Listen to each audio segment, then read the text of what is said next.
3 years ago, I met Thomas while working at a telecom company. He was my boss, 4 years my senior, and a very dependable man, especially when it came to mentoring me at work. I appreciated his clear guidance immensely. We became good friends, often enjoying dinners together. When he asked me out, I was overjoyed, especially since I had never dated anyone before. I had always been more fascinated by cartoon characters than real people, which might sound a bit odd. Seeing my friends from high school and college settle down one by one put some pressure on me, but falling in love with Thomas was a transformative experience. I promised myself he would be my first and last love, and my excitement was palpable when we started dating. We quickly fell in love and got married, but life took a challenging turn when I became pregnant. The idea of going through pregnancy and raising a child on my own overwhelmed me, especially with Thomas's attitude. He seemed almost smug, as if he had anticipated this scenario. One day, unable to bear the strain, I retrieved divorce papers from my room and presented them to him. His initial shock soon turned into a red-faced mix of embarrassment and anger when I urged him to sign them quickly, claiming it was his idea, and I would file them the next morning. I sternly warned him to watch how he treated me, promising that he would regret looking down on me. My name is Elizabeth. I'm 29 years old, and I used to be a housewife. Now I'm determined to reclaim my independence and show Thomas that I am stronger than he ever anticipated. A year after we first met, Thomas and I tied the knot. He was a charming man, quite popular among our female colleagues, and I was thrilled to be his wife. The flood of congratulations and well wishes from everyone made me incredibly joyful, blissfully unaware of the challenges that lay ahead.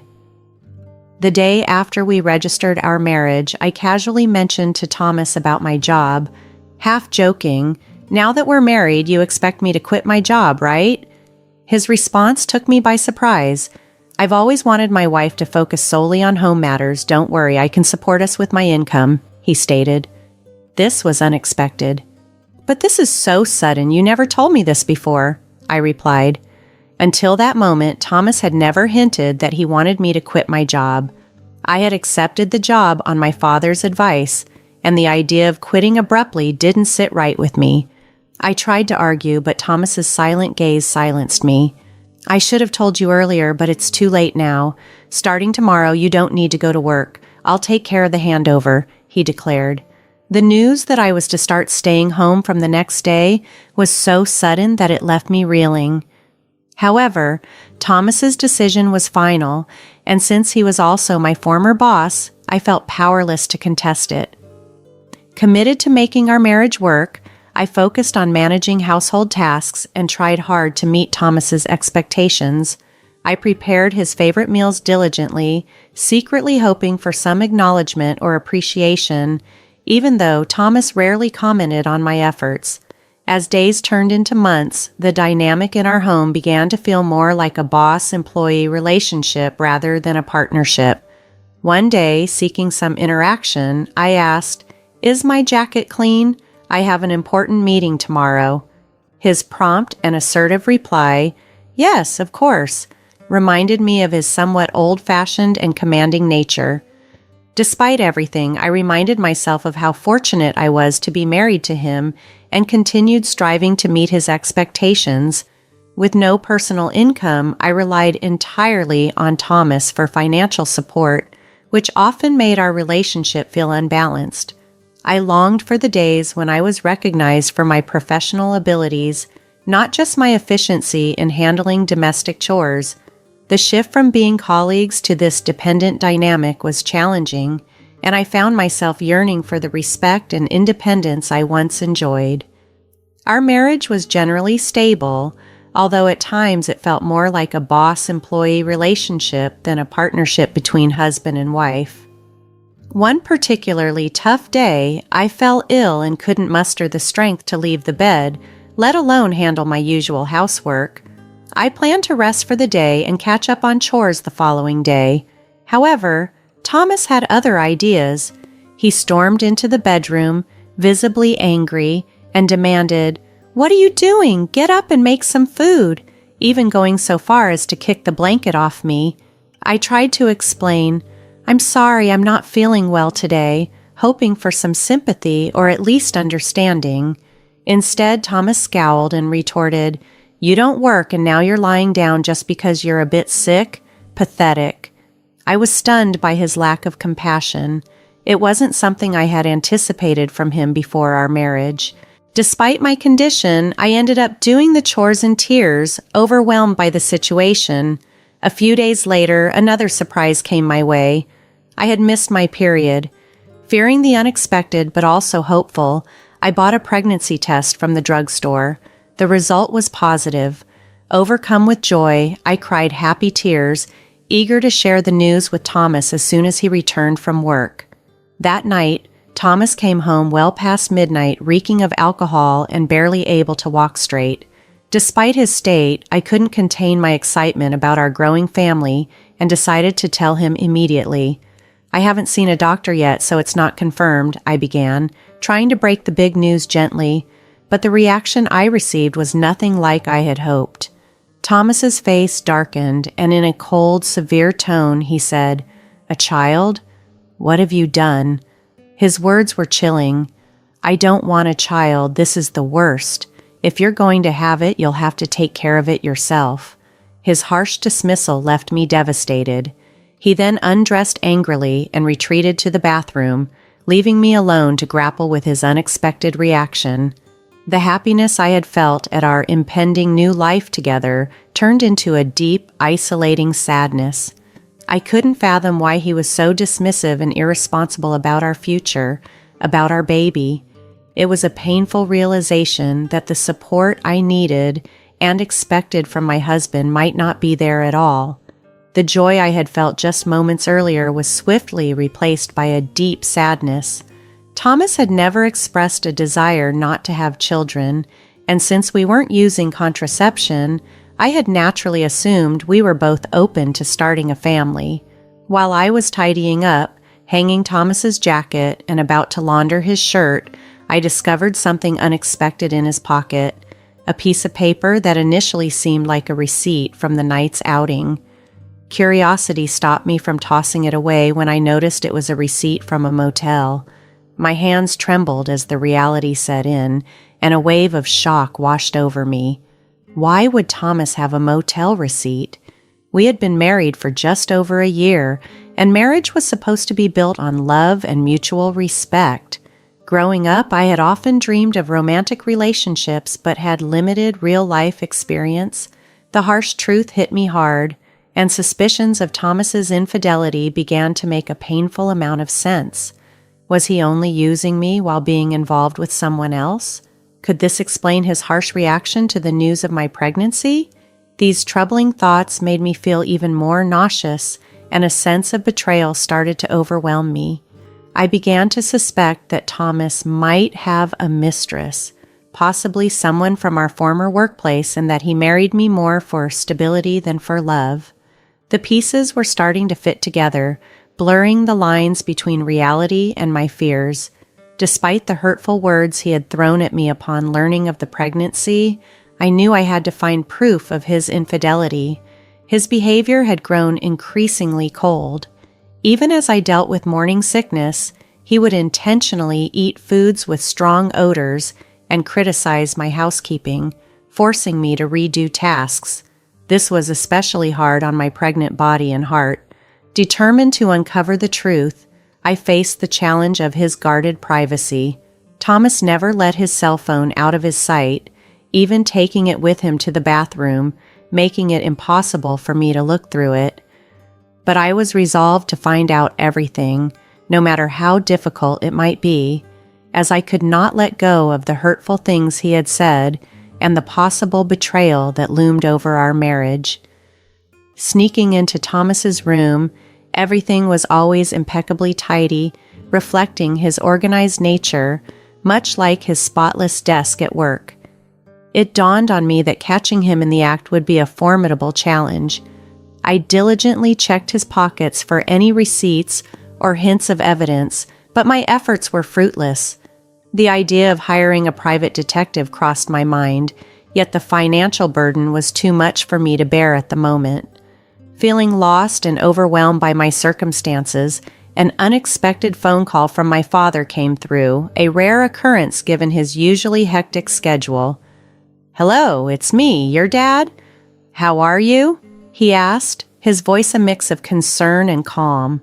I was taken aback by his call, knowing how engulfed he usually was with his work. "Dad, what's going on? Aren't you swamped with work?" "My employees have been handling things well, so I'm not that busy," he replied. As the CEO of a company in Mexico, my father had always been a workaholic. My childhood memories with him were sparse, but I respected his unwavering dedication to his career. Curious about the reason for his call, I urged him to continue. He then shared something utterly shocking, shaking the very foundation of what I thought I knew. "Is that true?" I gasped, unable to hide my astonishment. "Yes, he's not the type to lie. I want you to trust me," my father reassured me, his voice steady and sincere. Initially shocked, I slowly began to process this new revelation. A wave of relief washed over me as I realized my investigation was finally bearing fruit, mixed with a resurgence of anger due to the ongoing tension with Thomas. "Thank you, Dad. I'll do my best," I responded gratefully before ending the call. Despite the unfolding chaos, this newfound information provided a glimmer of hope. However, Thomas remained distant throughout my pregnancy, deepening the resentment I felt towards him. As months passed, our relationship continued to be strained and tense. Nearing my 9th month of pregnancy, I lived in constant apprehension around Thomas, trying my best to avoid any confrontations. The atmosphere at home was thick with unease, overshadowing what should have been a joyful culmination of my pregnancy. Living a quiet, somewhat restricted life had become the norm. One evening, as was usual, I served dinner while Thomas returned from work, and we sat together at the dining table. I ate in silence, trying to keep the peace, but suddenly Thomas slammed his fork down. "What is this? It's tasteless," he yelled, hurling the food I had painstakingly cooked onto the floor. I was taken aback by his sudden outburst and struggled to grasp the reason behind his aggression. He had complained before that my cooking had grown bland, but during my pregnancy, I had intentionally used less seasoning to keep our meals healthier. If the food needed more flavor, he could have simply added some salt himself. There was no need for such a dramatic display. As I was about to respond, Thomas sneered and made a deeply hurtful comment. "I don't want a woman with a belly like a monster. You'll have to raise the kid by yourself," he said, his words laced with malice and a cruel smile. I had feared a day like this might come, though I had secretly hoped for a different outcome. Swiftly, I went to my room, collected some documents, and returned to confront him. "Here are the divorce papers," I announced, sliding the documents across the table toward him. Thomas looked utterly stunned. "What the hell? What's this all of a sudden?" he asked. "Well, it was your idea. Just sign it quickly. I'll submit it tomorrow," I retorted. I had been contemplating divorce ever since I had begun to suspect Thomas's infidelity. With a baby on the way, I wasn't sure how I'd manage alone, but I had started to form a new plan. My determination seemed to infuriate Thomas further. His face flushed with rage as he threatened, "Just wait, I'll make you regret every moment you looked down on me and tried to control me. Do you think you can manage without me? You'll have a baby to care for, and you'll regret it." Despite his threats, I remained firm and composed. "I'll be fine. Don't worry about me," I assured him, possibly fueling his annoyance. In response, Thomas grabbed the divorce papers, his actions betraying his shock and perhaps a hint of fear. My resolve was clear. I was ready to start anew, regardless of the challenges ahead. Thomas swiftly filled out the divorce papers, handing them back to me with a mixture of resignation and disbelief. "Here you go. If this is what you want, it's yours," he said quietly. "Thank you," I replied, maintaining my composure. Thomas probably hadn't fully grasped that I was serious about going through with it, as he handed over the papers without much of a protest. The next day, I submitted the divorce papers and left our shared home. I was certain Thomas would be shocked to come home from work and find me gone. Shortly thereafter, I moved back to my parents' home. My father had recently returned to the U.S. from Mexico and invited me to stay with them. Accepting his offer was the right choice for me, given how drained I was from my life with Thomas. I was immensely thankful for my father's support during this tumultuous time. On the day I left Thomas, he called me 5 times. I ignored each call, and eventually he stopped trying. It became painfully clear that I didn't mean much to him. He was likely content with his mistress and might have even been considering remarriage. Determined to move forward, I focused on the new chapter of my life. I welcomed a healthy baby and was living happily with my parents, enjoying a peaceful and supportive environment. Unexpectedly, Thomas reached out to me again. Initially, I ignored his calls, but he was persistent, and eventually I felt compelled to answer. "Hello, what do you want now?" I asked, tired of the disturbance. "Hey, what's going on? Why were you on that show? And since when are you the daughter of a CEO with millions of dollars?" Thomas's voice crackled through the phone, filled with surprise and a hint of anger. It turned out he had seen a television show featuring my family's lifestyle. After moving back with my parents, a TV station approached us due to my father's role as the CEO of a major global tech company. The show highlighted the luxurious lives of CEO families and was filmed at our home, discussing our family's wealth, estimated at around $40 million. I never anticipated that Thomas would see the show, let alone react like he did. Indeed, the reach of television is remarkable. In our conversation, I decided it was time to reveal something Thomas didn't know. "By the way, I inherited $52 million, which is why I was able to leave you so decisively," I informed him. My father had disclosed this inheritance to me, empowering me to live comfortably and independently after separating from Thomas. Thomas's reaction was immediate and furious. "What? That's unfair. Why didn't you tell me about this before? Half of it is mine, right? Give me the money now," he demanded. I replied calmly, as I had anticipated his reaction after he saw the show. "Just as I suspected, after seeing the show, all you can think about is getting money from me. Gifts from parents aren't included in the property division, and don't forget your actions," I reminded him. Thomas, confused and increasingly agitated, asked, "What are you talking about?" "I'm tired of your anger, Thomas. You called me. You should know you can't blame me for what you did. You cheated, didn't you? With your new wife, who's a junior from your company. You started seeing her even before we were married." I confronted him with the truth. Thomas was shocked by my knowledge of his affairs. I felt the scales tip in my favor as I continued. "Did you think I wouldn't find out? My father has many connections in your company, and one of them told me about your affair. I haven't mentioned it before, but I will be demanding child support," I declared firmly. Still in denial, Thomas argued, "Stop kidding. Why should I pay child support? It's all your fault. You got pregnant on your own and didn't keep up with the housework. It's your fault." I was stunned by his refusal to take responsibility and his blatant blame shifting. I couldn't believe I had ever been married to someone so unreasonable. "Thomas, I'm broke. My wife spent all my money and now I'm in debt," he lamented, attempting to garner my sympathy. However, his pleas did not move me. His refusal to acknowledge his own mistakes only fueled my anger and incredulity. I realized more than ever that leaving him was the right decision. Dealing with someone so delusional and irresponsible was no longer my burden to bear. Holding my phone tightly, I braced myself to end the conversation decisively. "What are you talking about? Do you even realize how ridiculous you sound? I never want to deal with you again. My lawyer will handle the child support. Don't call me again and you won't see the child anymore. Goodbye." After letting out my frustration, I quickly hung up the phone, blocked Thomas's number, took a deep breath, and felt a wave of relief wash over me. It was finally over, and I was determined to keep it that way, hoping to shield my peaceful life from any further disruptions from him. Just as I was soaking in the peace, I heard my baby cry from another room. Rushing to comfort them, I was reminded of the new priorities in my life. Soon after, I learned that Thomas began making regular child support payments. A former colleague mentioned that Thomas's new wife had expensive tastes, and he was racking up debts to sustain their lifestyle.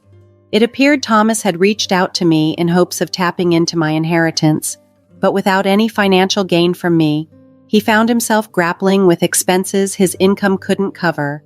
His struggles seemed to stem from poor financial planning and perhaps the blow to his ego, being looked down upon by his colleagues.